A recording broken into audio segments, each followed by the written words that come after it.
Fjalën e ka kërkuar Ministri Balla.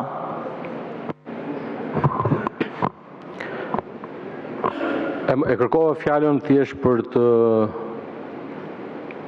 sqaruar që nuk shkruhet asgjë kundi në Kushtetutën e Republikës së Shqipërisë që avokati i popullit i takon opozitës. Por ka një rregull të pashkruar, të cilën e kemi respektuar gjithmonë, vetëm në një rast të vetëm që erdhi për pasojë të një marrëveshje politike në 17 maj 2017, opozita ka pasur ekskluzivitetin e propozimit të një emri.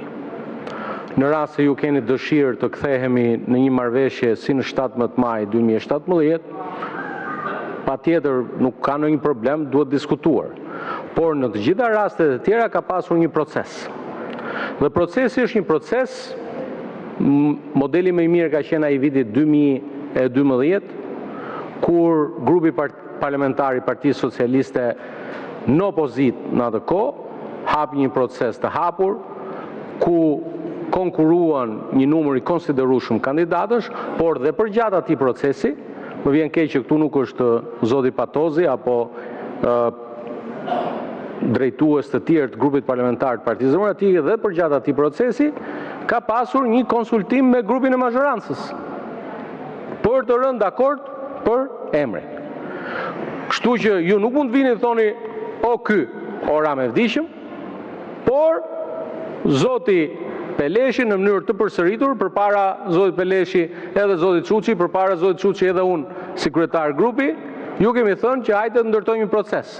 Ka një model të konsoliduar në Kuvendin e Shqipërisë, siç e kemi thënë që vihet me ju mund të sillni 4 kandidatura, ndër ato 4 kandidatura hiqen 2 kandidatura me propozim të mazhorancës dhe shkohet me 2 kandidaturat e mbetura për të votuar. Dhe këtë model e kemi në fakt të vendosur edhe në përzgjedhjen e disa institucioneve tjera. Mos harroni asnjëherë që kërkohen 84 vota për zgjedhjen e avokatit popullit. Në këtë legjislaturë nuk janë. Kështu që as në atë tjetër. Kështu që në këtë aspekt është e kotë që ju të përdorni shembuj që nuk ekzistojnë, ndërkohë që i vetmi shembull që ekziston është ai i 17 majit 2017, kur ne në seancën e datës 25 maj 2017 kemi votuar zonjën Balanca për një mandati së cilës, se jeni dhe keq me matematikën, ka përfunduar para 3 vitesh, jo para 1 viti. Dhe ky proces ka 4 vite pothuajse që po zgjat, sepse e kemi filluar që 6 muaj para që në janar të 2022-shit. Po shkojmë, ne jemi në korrik pothuajse të 2025-s, 3 vite e gjys.